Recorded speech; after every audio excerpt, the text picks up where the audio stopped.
Assalamualaikum warahmatullahi wabarakatuh. Halo Sobat Kang Bangun, kembali lagi bersama saya Anhar Firdaus. Dan di video kali ini kita bakal ngasih tips sama Sobat Kang Bangun semua, bagaimana caranya renovasi rumah tanpa harus berhutang.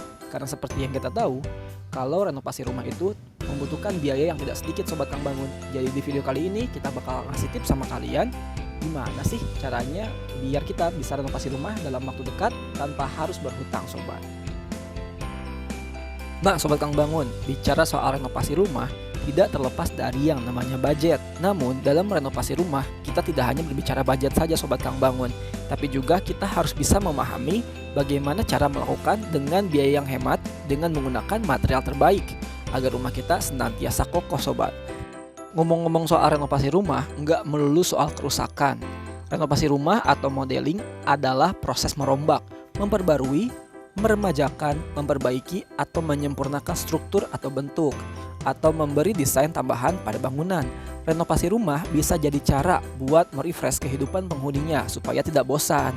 Pasalnya, memperbaiki rumah bisa mengubah tampilan keseluruhan. Tapi, sebelum memutuskan untuk memperbaiki rumah, pastikan dulu beberapa hal ini ya Sobat, agar kita tidak perlu berhutang kemana-mana. Yang pertama, tentukan titik rentan kerusakan renovasi sebelum renovasi rumahmu. Renovasi rumah akan berjalan lancar apabila kamu memahami betul desain yang kamu inginkan seperti apa.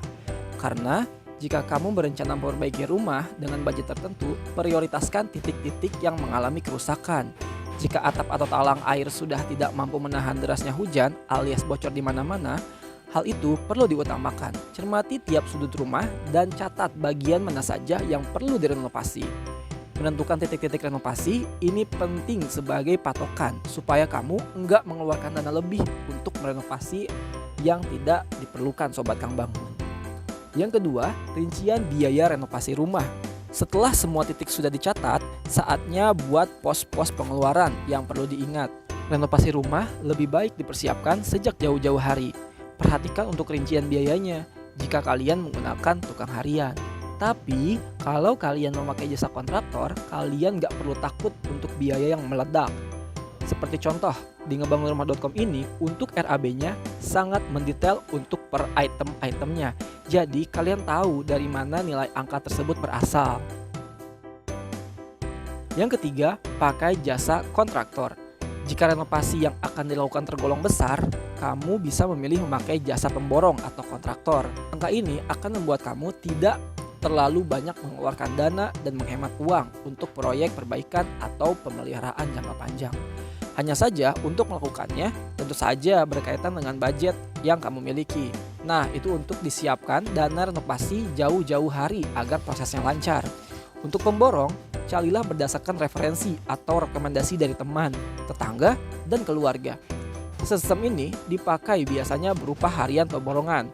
Jika menggunakan jasa pemborong, kamu bisa leluasa berkonsultasi dengan mandor atau tukang bangunan perihal budget yang kamu miliki. Hanya saja, kamu hanya perlu menyediakan bahan bangunan sendiri. Tapi jangan khawatir, biasanya mereka akan memberi masukan soal harga-harga material dan alternatif kalau ada.